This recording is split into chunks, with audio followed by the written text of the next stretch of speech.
এই চ্যানেলে সম্প্রচারিত সকল খবরই সচেতনতামূলক এবং শিক্ষণীয়।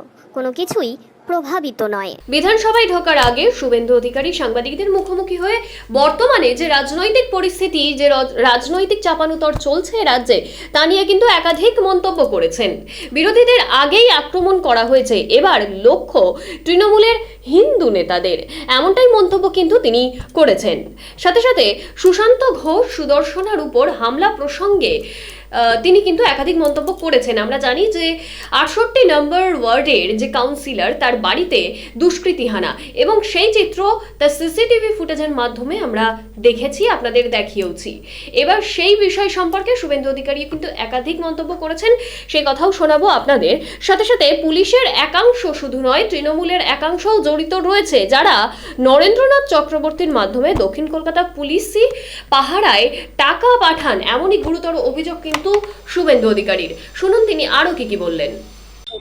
বলছেন যে কয়লা চুরি হয়েছে, বালি চুরি হয়েছে, সিমেন্ট চুরি হয়েছে, এবং পুলিশের একাংশ পাশাপাশি সিআইএফ টাকা নিয়ে সেই ঘটনাটা ঘটাচ্ছে। একজন পুলিশ সরকারকে ভালোবাসে, তারা সরকারকে ভালোবাসে। তৃণমূল কংগ্রেসের আমি অবৈধ লেনদেন ছেড়ে দিলাম। ইলেকটোরাল বন্ডে যে টাকা তৃণমূল কংগ্রেস ১৬০০ কোটি টাকা সংগ্রহ করেছে, সেই টাকা আপনার যেমন বিয়ার লটারির ৬০০ কোটি রয়েছে, আমাদের সঞ্জীব গোয়েঙ্কার হলদিয়া এনার্জির ৪০০ কোটি রয়েছে। এর বাইরে আপনি দিল্লি থেকে স্টেট ব্যাংক অফ ইন্ডিয়ার যে ইলেকটোরাল বন্ডগুলো কেনা হয়েছে, এই অধিকাংশ বন্ড এডিজি সিআইডি রাজশেখরন তিনি অর্গানাইজ করে তিনি বিভিন্ন কোম্পানিকে দিয়ে, যারা এই সমস্ত বালি, মোরাম, কয়লা, পাথর, গাছ, মূলত এই ধরনের মাইন্স, এইগুলোতে যারা কারবার করেন তাদের কোম্পানিকে দিয়েই অবৈধভাবে বন্ডগুলো কিনেছে। এবং তৃণমূল কংগ্রেস মানেই মমতা ব্যানার্জি, এবং এটাকে political party recognise election commission দিয়েছে। বাংলার লোক এটাকে পরিবার, এবং আমি তো প্রাইভেট কোম্পানি বলি। স্বাভাবিকভাবে উনি তো বৈধভাবে এইসব লোকের কাছ থেকে টাকা নিয়েছেন, তাহলে উনি টাকা ফেরত দেওয়ার ব্যবস্থা করুন, এবং তিনি এই বিষয়ে ফ্যাক্ট ফাইন্ডিং কমিটি করুন। 2021 সালে ক্ষমতায় আসার পরে, ক্ষমতায় আসার না আগে 2020-তে কোভিডের পারচেজিং এ তিনি আলাপন বন্দ্যোপাধ্যায়ের নেতৃত্বে কমিটি করেছিলেন। 2024 সালে শহরে অনাস্থা প্রকাশ করেছে এই সরকারের উপরে। বিভিন্ন ধরনের অর্থনৈতিক কেলেঙ্কারি, রিক্রুটমেন্ট স্ক্যাম, পার্থ চ্যাটার্জি, জ্যোতিপ্রিয় মল্লিকদের জেলে যাওয়া, শাহজাহান কাণ্ড, এসব মিলে তখন আর্থিকর হয়নি। তা স্বাভাবিকভাবে উনি যেটা করছেন এটা ড্যামেজ রিপেয়ারিং এর চেষ্টা, কিন্তু এতে স্ববিরোধিতা আছে। সঠিক তথ্য তিনি দিচ্ছেন না, আমি উনাকে ধরিয়ে দিলাম।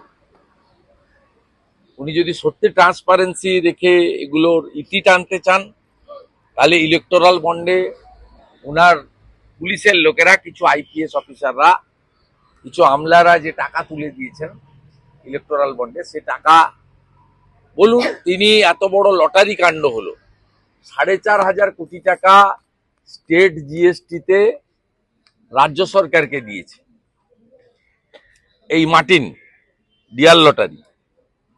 এত বড় রেড হলো, ১২,৪১,০০,০০০ টাকা নগদ, এবং আরো কয়েক কোটি টাকার ফিক্সড ডিপোজিট পেল এনফোর্সমেন্ট ডাইরেক্টরেট। তাদের যে প্রেস ব্রিফিং আমি দেখেছি, সে ব্যাপারে কোনো বক্তব্য নেই। ৬০০ কোটি টাকা ওই লটারি থেকে উনি নিলেন, তো বৈধভাবে নিয়েছেন। উনি এগুলো কেন বলছেন? উনি তো লটারি থেকে ৬০০ কোটি টাকা ইলেকটোরাল বন্ডে নিয়েছেন, সেই লটারির লোক ধরা পড়েছে।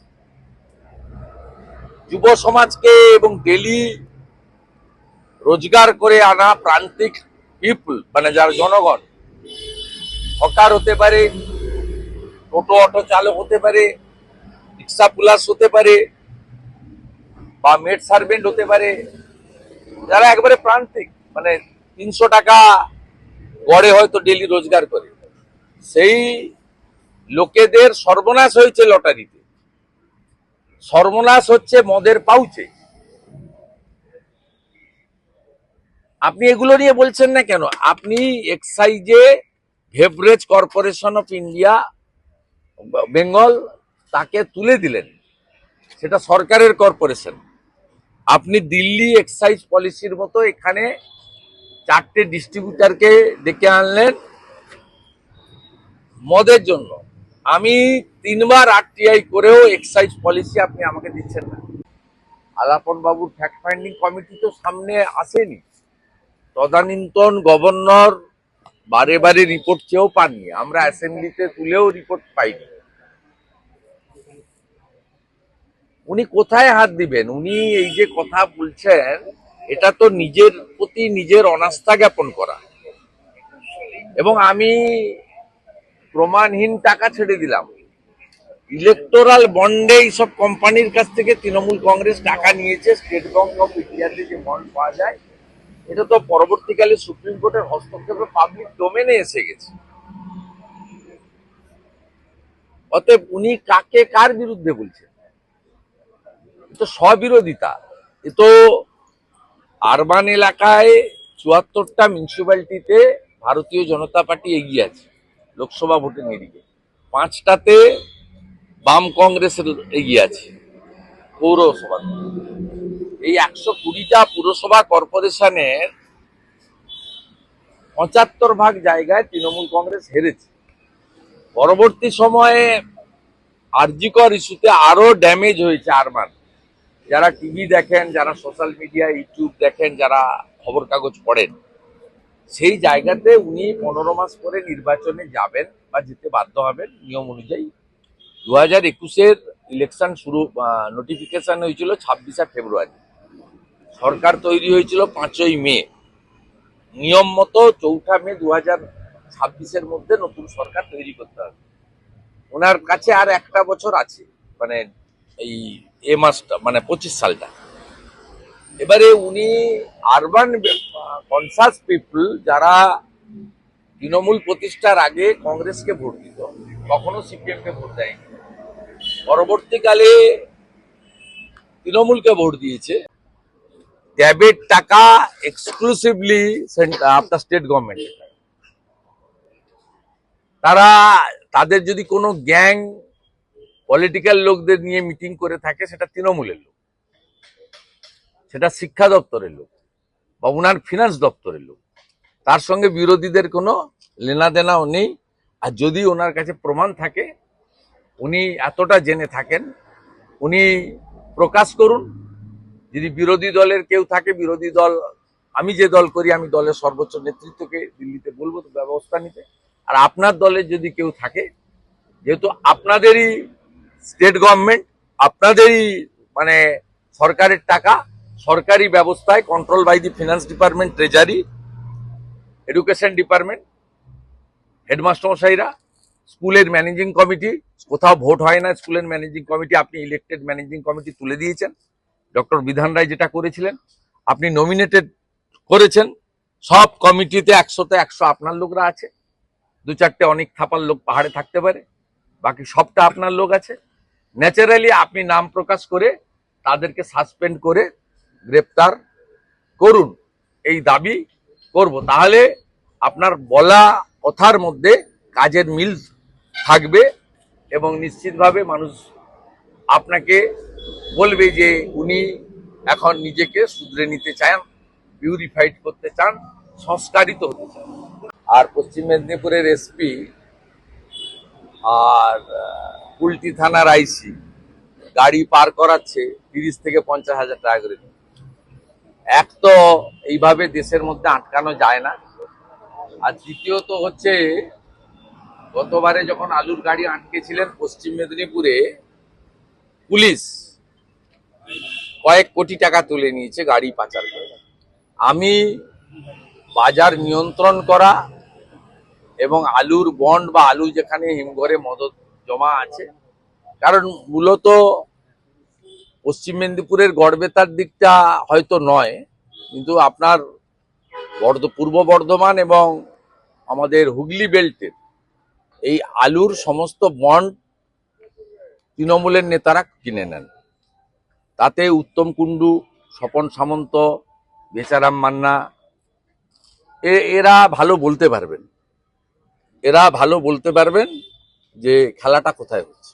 মুখ্যমন্ত্রী বলার আমি কনফিডেন্ট, যেখানে যেখানে ভোট হয়েছে সেখানে ভারতীয় জনতা পার্টি বা এনডিএ জিতবে, যেখানে যেখানে মানুষ ভোট দিতে পেরেছে। মহারাষ্ট্র, ঝাড়খণ্ড তো পশ্চিমবঙ্গ নয়, উত্তরপ্রদেশের বাই ইলেকশন পশ্চিমবঙ্গের মতো হয় না।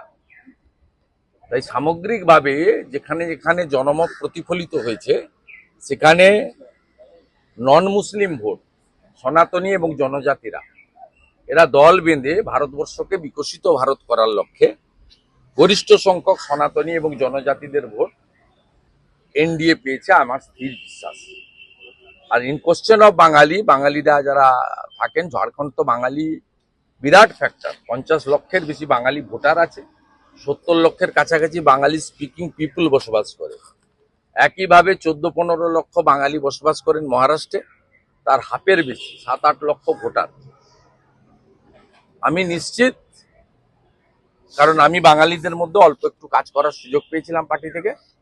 বাঙালিরা যেভাবে ত্রিপুরা, ছত্তিশগড় এইসব জায়গায় বিজেপিকে ভোট দিয়েছে, ঠিক একইভাবে বাঙালি সনাতনীরা তারা দল বেঁধে বিজেপিকে ঝাড়খণ্ড এবং মহারাষ্ট্রে ভোট দিয়েছে। আমরা আশাবাদী তার রেজাল্টে তার প্রতিফলন খারাপ হয়েছে। আমি বলে এসেছিলাম যে ওখানে ছোট ছোট ডিজি, ছোট ছোট সিপি আছে, এরা তৃণমূলের নেতাদের নিয়ে চুরি করে। আমি এই যে সাসপেনশন হয়েছে এটাকে প্রথমত সঠিক বলবো, দ্বিতীয়ত বলবো এই চুনোপুটি মেরে কিছু হবে না। কারণ বারাবণীতে যে কয়লা উঠে সেটা তৃণমূল কংগ্রেসের ব্লক সভাপতি, পঞ্চায়েত সমিতির চেয়ারম্যান অসিত সিং এর নেতৃত্বে হয়। পুলিশ একটা ছোটখাটো ভাগ পায়, সেটা লোকাল লোয়ার লেভেলেও পায়, উপরেও অব্দি যায়, কিন্তু তৃণমূল কংগ্রেস মেজর বেনিফিশিয়ারি। মমতা ব্যানার্জির যদি ক্ষমতা থাকে, অসিত সিংকে দল থেকে সাসপেন্ড করে গ্রেপ্তার করে প্রমাণ করুন যে শুধুমাত্র চুনোপুটি পুলিশ অফিসারদেরকে স্কেপগোট করা নয়, উনার দলের যারা 75-25-এ চলছেন, 25 পুলিশ নিচ্ছে, 75 দল নিচ্ছে, সেই 75 ভাগ বেনিফিশিয়ারি যেটা অসিত সিং থেকে শুরু করে কলকাতা পর্যন্ত আসছে, দক্ষিণ কলকাতা পর্যন্ত আসছে, সেই জায়গায় অঙ্কুশ লাগানোর জন্য আপনি ব্যবস্থা নিন। কারণ অসিত সিংরা টাকা তুলে নরেন চক্রবর্তীদের দেয়, বড় অংশের টাকা। নরেন চক্রবর্তীরা টাকা কলকাতায় পুলিশ পাহারায় গাড়ি করে পৌঁছে দেয়। এখনো তাদেরকে দার্জিলিং ও সুন্দরবন পাঠাবো, বা কিভাবে পাহারা দিতে হয় আপনারা শিখে যাবেন। ধমক দিচ্ছে। অভিজিৎ মন্ডল গ্রেপ্তার হওয়ার পরে পুলিশের অনেকে ভয় পেয়েছে। মমতা ব্যানার্জি অভিজিৎ মন্ডলকে বাঁচাতে পারেননি, বিনীত গোয়েলকেও বাঁচাতে পারবেন না। স্বাভাবিকভাবে এই ধমকটা তাদের উদ্দেশ্যে দিচ্ছেন যাতে তারা ঠিকমতো লাইনে আসেন এবং 26-এর নির্বাচনে পার্টির ক্যাডারের মতো কাজ করেন, যেভাবে ডায়মন্ড হারবারে গত লোকসভা নির্বাচনে করেছেন।